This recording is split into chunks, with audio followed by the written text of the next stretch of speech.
네, 안녕하십니까. 6주차 저널 미팅 발표를 시작하도록 하겠습니다. 제가 이번에 가지고 온 논문은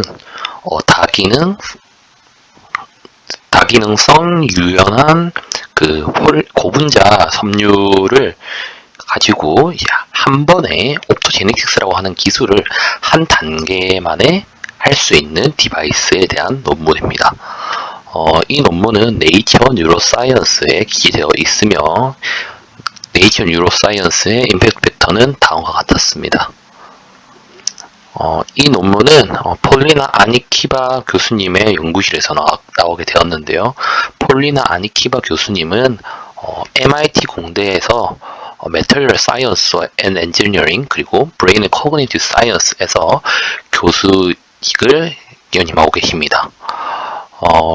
이 폴리나 아니키바 교수님의 연구 분야는 이렇게 세 가지 분야를 대해서 연구를 하고 계셨습니다.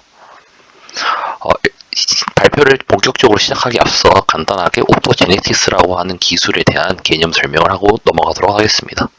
옵토제네틱스라고 하는 기술은 빛에 민감한 단백질을 활용해서 광자극을 주는 자극 기술입니다. 대표적인 예로 채널 로놉신과 할로도놉신이 이용되는데요. 채널 로놉신과 할로도놉신을 바이러스 같은 객체에 발현을 시켜준 후 이를 생체 내에 주입하게 됩니다. 원하는 부위까지 이 바이러스를 이동시켜준 후에 그곳에서 단백질이 발현되게 되고 그 후에 그 부분에 빛을 가해주게 되면은 이렇게 뉴럴 시그널이 나오게 되는 자극 기술입니다. 이 옵토제네틱스라고 하는 기술의 가장 큰 특징은 다른 자극 기술들과는 다르게 자극 범위가 매우 좁다라는 특징이 있는데요. 이를 통해서 셀 타입 스페시픽하다는 특징이 있습니다. 이를 통해서 매우 정교한 자극 효과를 줄 수 있다라는 가장 큰 장점이 있습니다. 이전의 디바이스에서는 이렇게 두 가지의 디바이스들이 있었는데요. 메탈 베이스의 다기능 프로브 그리고 고분자 베이스인 다기능 프로브가 있었는데요. 메탈 베이스는 메탈을 활용했기 때문에 전도성이 매우 좋다라는 특징이 있습니다. 하지만 메탈을 이용하기 때문에 메탈은 강성이 매우 큽니다. 그리고 스케일이 크기 때문에 삽입을 하였을 때 티슈 데미지가 많이 발생하게 된다는 단점이 있습니다. 그 다음으로 폴리머 베이스의 멀티펑셔널 프로브는 이 폴리머라고 하는 고분자는 기계적인 그리고 화학적인 특성을 자유자재로 적절하게 조작할 수 있다는 특징이 있습니다. 이를 통해서 바이오 컴패티블한 특성이 좋다라는 특징이 있습니다. 하지만 폴리머 자체는 컨덕티비티가 매우 좋지 않습니다. 따라서 생체 신호를 측정하는 데는 좀 부적절할 수 있다라는 단점이 존재하게 됩니다. 그래서 이 논문에서는 이 폴리머 이 고분자를 활용해서 이 옵토제네틱스라고 하는 기술을 한 단계 만에 할 수 있는 디바이스를 만들어냈는데요. 이때 사용된 세 가지 세 가지 특징을 지니게 되는데요. 먼저 고분자의 이제 합성을 해서 GCP라고 한 논문에서는 기재되어 있는데요. 이 물질을 활용해서 티슈 리스폰스는 최소화하며 그리고 임피던스 값은 낮추되 낮은 임피던스 유지하면서 이 전극을 최소화할 수 있는 방법을 이 폴리머 컴포지트 GCP를 활용했다. 그리고 두 번째 방법으로는 옵토제네틱스를 한 단계 만에 완성할 수 있는 원리로 이제 Thermal Drawing Process라고 하는 파이버 공정 과정을 거쳤습니다. 그 다음으로는 이렇게 Thermal Drawing Process를 하게 되면은 다음과 같이 이렇게 얇아지게 되는데 이를 통해서 매우 작은 크기를 가지게 됨으로써 이 생체 내에 멀티플하게 이 임플란테이션이 가능하게 됩니다. 이를 통해서 이 프로젝션이 조사를 할 수 있게 되었다라고 하는 특징이 있었습니다. 오른쪽 그림은 공정 과정을 간단하게 나타낸 것이고, 그리고 이 오른쪽 그림은 공정이 완료된 후의 디바이스의 모습입니다. 네, 먼저 공정 과정과 그 구조에 대해서 먼저 말씀드리도록 하겠습니다. 먼저 구조에 대해서 말씀드리도록 하겠습니다. 이 디바이스는 이 일렉트로드, 그리고 옵티컬 웨이브 가이드, 그리고 플루이드 채널, 이 세 가지를 하나의 싱글 플랫폼에 만들었습니다. 그렇게 되었을 때 이제 일렉트로드를 이용해서 유럴 시그널을 측정할 수 있으며, 그리고 옵티컬 웨이브 가이드를 통해서 이 광자극 광자극을 줄 수 있고, 그리고 플루이드 채널을 이용해서 아까 앞서 말씀드렸듯이 옵토 제네틱스를 활용할 때 이 바이럴 벡터를 이렇게 흘려줄 수 있게 되는 이 세 가지 기능을 한 싱글 플랫폼에 통합시켰다라고 볼 수 있겠습니다. 먼저 일렉트로드에 대해서 먼저 말씀드리도록 하겠습니다.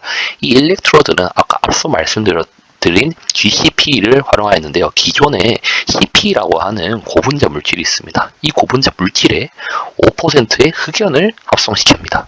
그렇게 RA 과정을 거치게 되면은 이렇게 GCP라는 물질을 띠게 되고, 이런 물질을 띈 일렉트로드가 완성되게 됩니다. 기존에 CP라고 하는 물질의 쉿 레지스턴스, 그 면저항이라고 하죠. 이 면저항이 다음과 같은 단위 면적당 3.3kΩ의 면저항을 가졌는데, 이 흑연을 합성하게 되면은 이렇게 단위 면적당 0.8kΩ의 면적을 갖게 되어서 이 4.1배가 줄어들게 됩니다.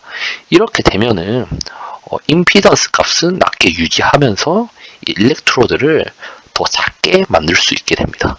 기존에 일렉트로드의 크기가 작아질수록 임피던스 값이 커진다는 단점이 있었는데, 이렇게 흑연을 합성시켜 줌으로써 낮은 임피던스 값을 유지하면서 일렉트로드 또한 최소화할 수 있었다라는 특징을 가지고 있습니다. 그 다음으로는 옵티컬 웨이브 가이드입니다. 이 옵티컬 웨이브 가이드는 코어로 폴리카보네이트라고 하는 PC를 활용하였고, 그리고 클래딩으로는 사이클릭 올레핀 코폴리머라고 하는 COC 물질을 활용하게 되었는데요. 이때 굴절율을 각각 비교해보면 1.586과 1.54입니다. 이 옵티컬 웨이브 가이드에서 전반사가 일어나게 위한 조건은 굴절율이 큰 매질에서 작은 매질로 빛이 뻗어나가야 합니다. 그렇게 코어에서부터 클래딩으로 이렇게 뻗어나갈 때 큰 매질에서 작은 매질로 이동하기 때문에 전반사가 일어날 수 있다라는 특징이 있으며, 그리고 이 트랜지션 글래스 트랜지션 템퍼레처라고 하는 온도가 있습니다. 이 온도는 저희가 그 고분자는 이 글래스 트랜지션 템퍼레처보다 낮은 온도에서는 고체같이 강성을 유지하고 형태를 유지하게 됩니다. 하지만 이 글래스 트랜지션 템퍼레처보다 높은 온도에서는 고무같이 이 플렉시빌리티를 가지게 됩니다. 그래서 약간 늘어날 수 있다라는 특징을 가지게 되는데요. 이 원리를 활용해서 왼쪽에 공정 과정인 Thermal Drawing Process를 활용하게 됩니다. 이 Thermal Drawing Process는 이렇게 다음과 같이 이 프리폼을 만들어주게 됩니다. 이렇게 만들어진 이 프리폼을 이렇게 넣어서 이렇게 열을 가해주게 됩니다. 이 열을 가해주게 되면은 아까 앞서 말씀드린 이 글래스 트랜지션보다 높은 온도를 이렇게 가열을 해주게 되면은 이런 식으로 쭉 늘어나게 되고, 한쪽 끝을 고정해서 쭉 잡아당기게 되면은 다음과 같이 매우 얇은 파이버를 만들 수 있게 됩니다. 이 원리를 활용해서 매우 얇은 파이버를 만들 수 있었다라는 특징이 있겠습니다. 왼쪽 그림이 이 Thermal Drawing Process를 거치기 전에 디바이스 모습이고, 오른쪽은 Thermal Drawing Process를 거친 후의 모습입니다. 네, 이 디멘전이 매우 줄어들었다라는 것을 알 수 있고, 토탈 디멘전은 200 마이크로미터의 지름을 가졌다라고 할 수 있겠습니다. 이렇게 만들어진 파이버의 이 프로퍼티를 나타낸 데이터들입니다. 먼저 메커니컬 프로퍼티입니다. 이 메커니컬 프로퍼티는 이 밴딩 스티프니스를 나타낸 것인데요. 이 밴딩 스티프니스가 76.1에서 83.5 뉴턴 퍼 미터가 이렇게 나타나게 되었는데요. 기존의 것들보다 낮은 그 밴딩 스티프니스를 가지고 있습니다. 따라서 더 플렉시블하다라는 특징을 가지고 나타내는 것입니다. 그 다음으로는 electrical property인데요. 이렇게 GCP와 기존의 CPE를 이렇게 1kHz에서의 임피던스 값을 비교한 것인데, 각각의 경우에서 GCP를 활용한 파이버가 CP보다 임피던스 값이 낮았다라는 것을 보여주는 것입니다. 그리고 옵티컬 프로퍼티인데요. 라이트 로스, 빛 손실을 이렇게 데시벨 단위로 나타낸 것인데요. 거의 1에서 조금 벗어난 정도이므로 거의 빛 손실이 일어나지 않았다라고 보여주는 것입니다. 그 다음으로는 이제 마이크로플루이딕 프로퍼티인데요. 시간에 따라서 이 흘려준 유체가 어떻게 퍼지는가에 대한 데이터인데요. 이런 식으로 매우 유체가 잘 퍼져나가는 것을 통해 이 유체가 되게 잘 흐른다라는 것을 보여주는 데이터들입니다. 네, 그 다음으로는 이제 옵토제네틱스라고 하는 기술을 한 단계 만에 성공시켰다라는 것을 보여주는 것인데요. 이를 위해서 기존에는 이렇게 바이럴 벡터를 주사를 놓아준 후 그리고 이제 빛 자극을 줘서 이렇게 뉴럴 레코딩을 할 수 있는 특징을 할 수 있는 이렇게 다단계를 거치는 과정을 거치게 되는데요. 근데 이 디바이스를 활용하면 아래의 세 가지를 한 번에 할 수도 있다라는 특징을 가지고 있습니다.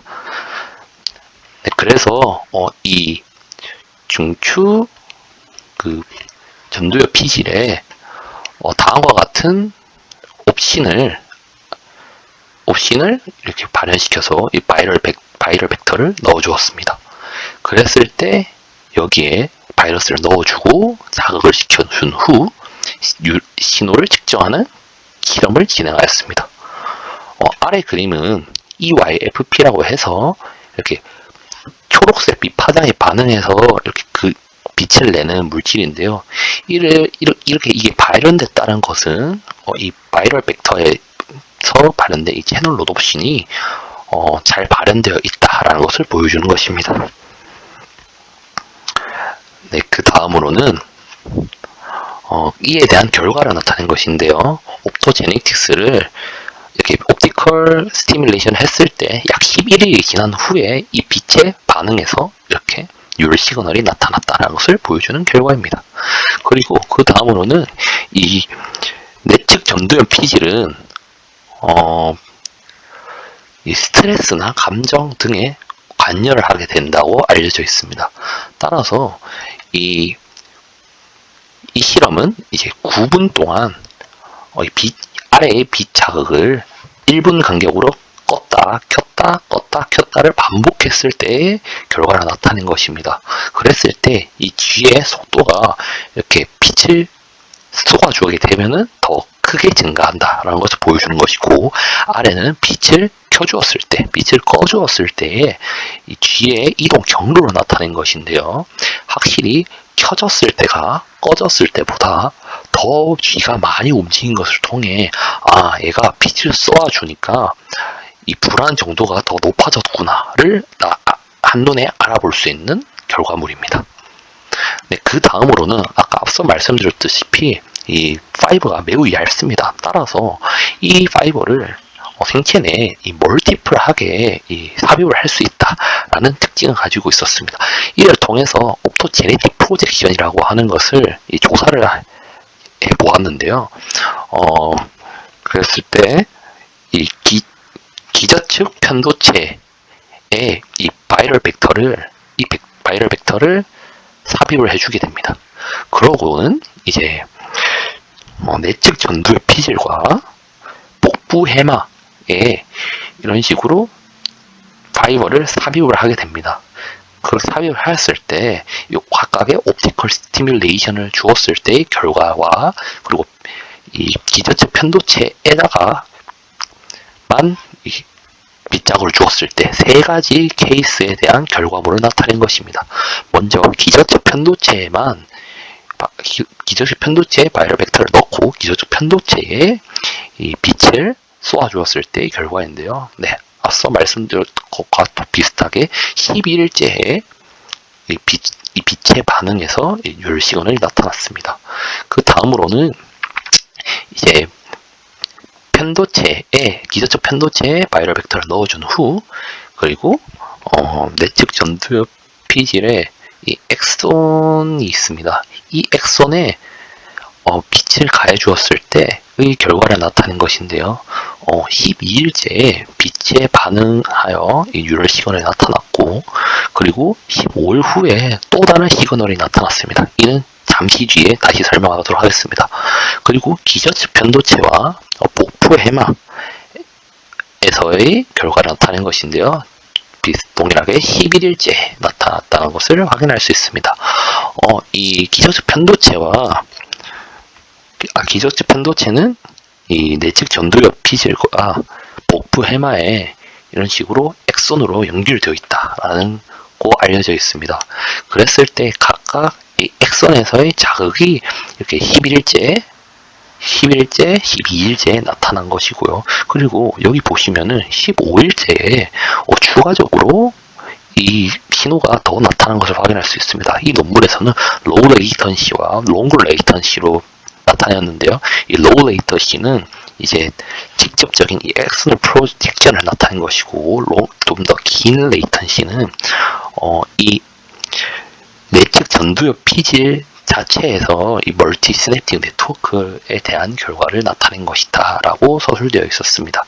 그리고 이 기저측 편도체에서부터 이 MPFC와 BHPC 사이의 거리를 감안했을 때 MPFC가 좀 더 멀므로 이렇게 동일한 신호가 도달하기까지 시간의 차이가 있었다 라고 이렇게 결과를 나타내주고 있습니다. 이를 통해서 이런 식으로 엑선으로 직접 연결되어 있는 이러한 옵토제네틱 프로젝션 또한 성공적으로 잘 결과를 반영하고 있다라고 알 수 있겠습니다.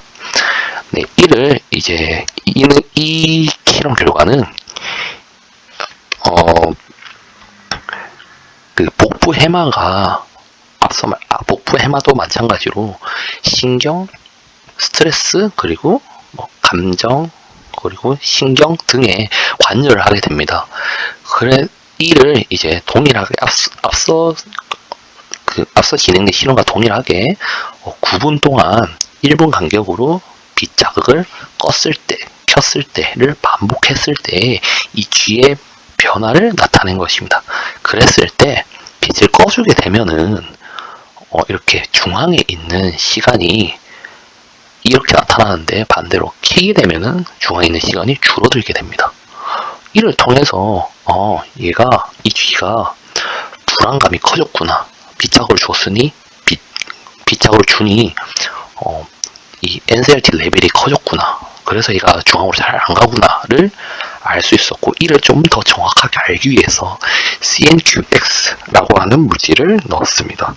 이 CNQX라고 하는 물질은 AMPA라고 하는 수용체를 이렇게 억제시키는 물질인데, 이 AMPA라고 하는 것은 이제 칼슘 이온 채널을 이렇게 열어주는 역할을 하게 되는데, 이를 억제하게 되면은 이 이온 채널이 열리지 않아 이 신경 전달이 안 되게 될 것입니다. 그렇게 되면은 이렇게 이 빛자극을 주게 되더라도 얘가 오프와 비슷한 결과를 내야 되는데, 실제로 오프와 비슷한 결과를 낸 것을 통해 이 옵토제네틱 프로젝션을 이 디바이스가 잘 반영을 하고 있구나를 나타내는 결과입니다. 이제 이 디바이스가 만성적인 퍼포먼스를 얼마나 잘 띄는가를 이제 뉴런 하나의 시그널을 얼마나 오랫동안 관측을 할 수 있는가를 실험한 결과입니다. 각각 세 가지로 나타내 보았는데요. 이 PCA라고 하는 것과, 그리고 ISI 히스토그램, 그리고 L 레이시오를 이용하였습니다. 각각은 일단 L-레이시오라고 하는 것은 신경생물학에서 신경신호 분석 시 단일 뉴런 스파이크를 분리하고 평가할 때 사용하는 통계적 지표이고요. RSI 히스토그램이라고 하는 것은 특정 뉴런의 스파이크 간 시간 간격을 의미하게 됩니다. 이를 통해서 뉴런의 발화 패턴을 이해할 수 있다라고 이해해 주시면 될 것 같습니다. 그리고 이 PCA라고 하는 것은 주성분 분석인데요. 주성분 분석을 통해서 각각의 뉴런에서의 이 신호가 얼마나 오랫동안 유지를 하는지를 나타낸 것입니다. 이랬을 때 12주 동안 거의 유지했다라고 볼 수 있겠고요. 아래도 이 가로축은 스파이크 간격을 의미합니다. 그리고 세로축은 스파이크 간격이 얼마나 자주 발생하는지 말해주는 것인데요. 위에서 이렇게 시간별로 일자별로 나타낸 것인데 개형을 그대로 거의 비슷하게 유지하고 있었다라는 것이고요. 아래서도 동일하게 비슷하게 유지했다라는 것을 나타낸 결과입니다. 그리고 L-레이시오라고 하는 것은 낮을수록 이 신호를 잘 구별해냈다라는 것을 나타낸 것인데요. 보통 0.01보다 낮으면 매우 잘 구별했다라는 것인데 이 그래프를 통해서 0.01보다 다 낮은 것을 통해서 이 디바이스가 하나의 뉴런의 시그널을 잘 구별하구나를 지지해주는 결과들이 나타났습니다. 그리고 옵토제네틱스 기술도 한 달, 두 달, 세 달이 지났을 때 이 빛의 세기에 따라서 빛의 세기를 일정하게 유지했을 때 이렇게 잘 나타나는 것을 동일하게 확인할 수 있었습니다. 마지막으로는 이 디바이스가 생체 내에서 바이오 컴패티빌리티 하나를 확인한 결과입니다. 이 각각 네 가지는 이제 네 가지 이 분석을 대해서 먼저 말씀드리도록 하겠습니다.